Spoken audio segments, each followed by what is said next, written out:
profesora, buenas tardes compañeros. El día de hoy expondremos sobre nuestro estudio de caso titulado Lo que un helado ocasionó.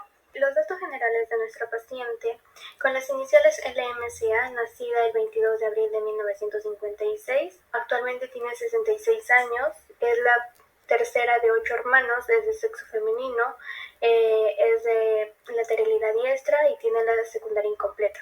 Los evaluadores es Ariana Mayli Camacho Campos, Corina Nicole Narro Izquierdo, Luis Gustavo Tutocayo Carrió, Sofía Esther Dávalos Ochoa y quienes habla Milagros Carolina Hernández Hernández. El motivo de consulta es la evaluación neuropsicológica de la paciente LMCA para fines del curso de práctica de psicofisiología. En fin, la evaluada de 66 años sufrió un accidente cerebrovascular hemorrágico leve hace 1 año y medio aproximadamente. Los antecedentes relevantes. La paciente nació por parto natural, no tuvo control prenatal, cursó hasta segundo grado de secundaria, presentó arritmia hace 4 años, es hipertensa, su madre murió a causa de cáncer al útero, tiene un hermano que presenta parálisis del lado izquierdo del cuerpo y otro hermano que presenta diabetes. El problema actual del estudio de caso refiere que la examinada presentó un accidente cerebrovascular hemorrágico leve hace 1 año y medio. Comenta la examinada que todo sucedió cuando ella se encontraba con sus familiares consumiendo un helado. De repente comenzó a temblar y expresó a sus familiares que estaba asustada porque no sentía su cuerpo. Después de decir lo dicho, no enunció más palabras. Sus familiares la llevaron a un hospital donde un doctor le revisó y le dijo que el accidente había sido a causa de una ruptura de un vaso sanguíneo en el lado derecho del hemisferio. Después de lo dicho, el doctor le recetó unas pastillas y le exigió reposo absoluto durante 3 meses aproximadamente. Durante este periodo de tiempo, la examinada nos comenta que no podía comunicarse con sus familiares, ya que no podía controlar la lengua, lo que dificultaba la comunicación claramente porque las palabras se entrecortaban o no se entendían absolutamente.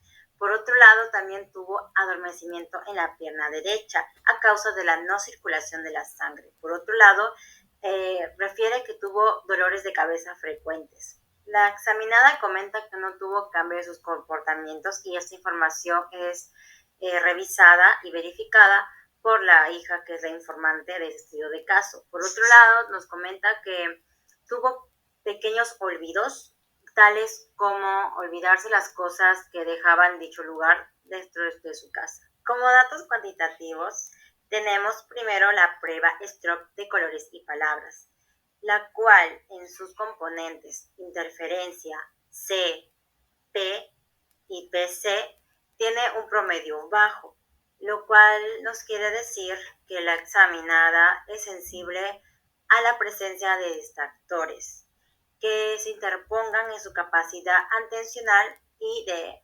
atención selectiva. En el test de atención de D2, instrumento que evalúa capacidad de selección, concentración, velocidad de procesamiento y discriminación frente a estímulos visuales, podemos apreciar que presenta niveles bajos, a excepción del VAR, que presenta un nivel alto. Esta prueba nos arroja como resultado que presenta una capacidad baja para el control atencional e inhibitorio, ocasionando que la evaluada no trabaje óptimamente de manera rápida y precisa. Por otro lado, presenta un nivel bajo de concentración, lo que provoca que posiblemente cometa errores. Por otro lado, presenta alta inconsistencia en la productividad al momento de realizar el trabajo. Continuamos con el test de palabras de Rey, lo cual evalúa aprendizaje verbal y de memoria. Tenemos primero la fase de registro, lo cual presenta dificultad en el registro de la información verbal. En cuanto a la curva, es ascendente y se encuentra en un rango normal. Y en la fase de evocación presenta dificultad para recuperar la información por reconocimiento. Continuamos con el test de matrices progresivas de Raven, lo cual evalúa el área cognitiva. Tenemos un puntaje de 36 con un percentil de 50 y un rango 3.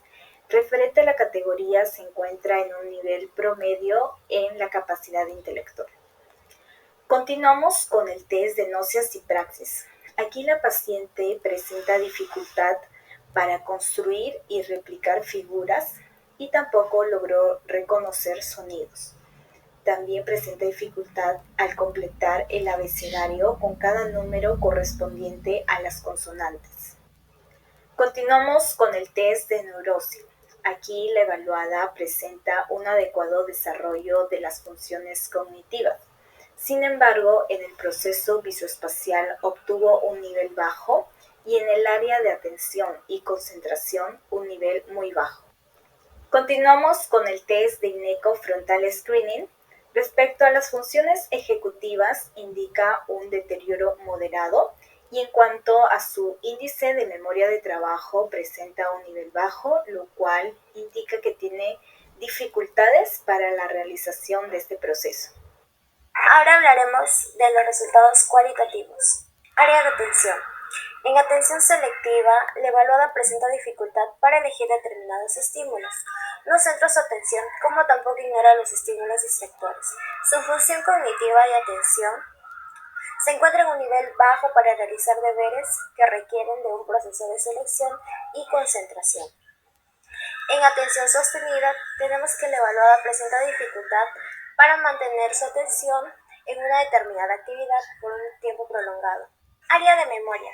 En memoria a corto plazo, tenemos que la evaluada presenta dificultad para recordar información recibida luego de un breve tiempo. Además, que suele reiterar las mismas palabras en algunas ocasiones. En memoria a largo plazo, tenemos que la evaluada presenta dificultad para recuperar y evocar información, reflejando fallas en la consolidación en el aprendizaje, además de que se evidencia lentitud en este aspecto. Área de lenguaje. Lenguaje expresivo. La evaluada efectúa movimientos articulatorios al momento de expresarse. Su fluidez verbal es adecuada y se evidencia un lenguaje espontáneo propio. Describe, diferencia y asemeja palabras y elementos. El lenguaje comprensivo. La evaluada capta adecuadamente las palabras y significados de los mensajes que recibe. Entiende, acata órdenes y usa el habla para responder las preguntas. Siguiendo con el área de gnosis. En gnosis visuales, la examinada tiene la capacidad para identificar y reconocer óptimamente estímulos visuales. En gnosis auditivas, la evaluada presenta dificultad para reconocer sonidos no verbales y sonidos de objetos que se encuentren a corta, mediana o larga distancia. Y en gnosis táctiles, tenemos que la examinada presenta una adecuada capacidad para reconocer e identificar objetos mediante el tacto, describiendo sus características específicas y diferenciándolos de otros estímulos. Área de praxis, idiomotoras e ideatorias. Aquí, la examinada muestra una adecuada capacidad para ejecutar actos simples, ya sea por voluntad propia o por órdenes de terceros. En constructivas, la evaluada presenta dificultad para reproducir o elaborar diseños, tanto simples como complejos. Y por último, área de funciones ejecutivas. En memoria de trabajo, la evaluada indica dificultades para mantener y manipular información durante un breve tiempo. Se puede apreciar que a pesar de reiteradas indicaciones o ejemplos, presenta problemas para resolver una actividad cognitiva. En lo que viene a ser planificación, la evaluada es capaz de planificar, secuenciar y realizar pasos con el fin de cumplir sus metas, ya sean estas a corto, mediano o largo plazo. Y en control inhibitorio, tenemos que la evaluada presenta dificultad para inhibir respuestas previamente señaladas dentro de un contexto específico. Ahora explicaremos impresión diagnóstica.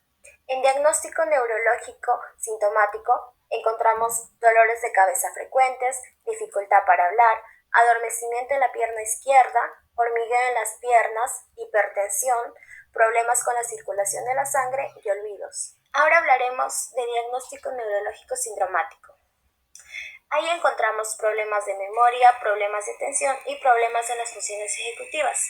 Específicamente dentro de las funciones ejecutivas, encontramos dificultad para lo que vendría a ser el control inhibitorio.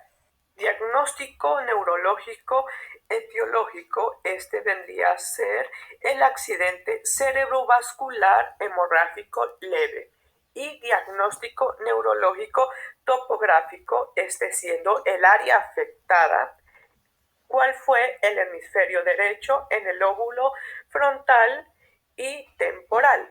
Conclusión diagnóstica. A nivel cognitivo, la evaluada de iniciales LMCA presenta olvidos leves, siendo que nuestro informante de iniciales RMC nos tuvo que contar la historia de su accidente, ya que la examinada comenta no recordar mucho. Esto evidenciado en las pruebas realizadas, pues manifiesta dificultades para almacenar y evocar información.